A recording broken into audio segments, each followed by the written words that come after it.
நம்மள நெறைய பேர் ஹோட்டல்ல தான் சூப்பெல்லாம் சூப்பரா இருக்கும். நம்ம வீட்லலாம் அந்த அளவுக்கு டேஸ்ட்டா வராதுன்னு நெனைக்கிறவங்க, கண்டிப்பா இந்த ரெசிபிய சேவ் பண்ணி வச்சுக்கோங்க.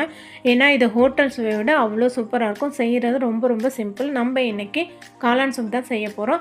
அதுக்கு முதல்ல கடாயில எண்ணெய், வெங்காயம், பச்சை மிளகாய், இஞ்சி பூண்டு பேஸ்ட் சேர்த்து நல்லா வதக்கிக்கோங்க. இது நல்லா வதங்குனது பிறகு நம்ம நறுக்கி வச்சிருக்க காளானையும் சேர்த்து ஒரு 2 நிமிஷம் நல்லா வதக்குங்க. 2 நிமிஷம் வதக்குனது பிறகு தேவையான அளவு தண்ணி சேர்த்துக்கோங்க. இப்போ அதுக்கு தேவையான அளவு உப்பு சேர்த்துக்கோங்க. இது 1 நிமிஷம் கொதிச்சா அப்புறம் அதிலேயே வெந்துடும். இப்போ இதில் சோயா சாஸ், டொமேட்டோ சாஸ், கொஞ்சமாக சர்க்கரை சேர்த்துக்கோங்க. இப்போ ஒரு முட்டையை நான் பீட் பண்ணி வச்சுருக்கேன், அதையும் சேர்த்துக்கிறேன். 1 ஸ்பூன் கார்ன்ஃப்ளவர் மாவு கரைச்சி வச்சுருக்கேன், அதையும் சேர்த்துட்டு கொஞ்சமாக கொத்தமல்லி இலை தூவி 1 நிமிஷம் கொதிச்சா போதும். அதுக்கப்புறம் ஸ்டவ் ஆஃப் பண்ணிவிடுங்க. இப்போ ஒரு பவுலில் நம்ம ரெடி பண்ணி வச்சுருக்க காளான் சூப்பு போட்டுட்டு தேவையான அளவு கொத்தமல்லி இலை, மிளகுத்தூள் தூவி பரிமாறுனீங்கன்னா நீங்கள் ஹோட்டலுக்கு போய் சூப் சாப்பிடவே மாட்டீங்க.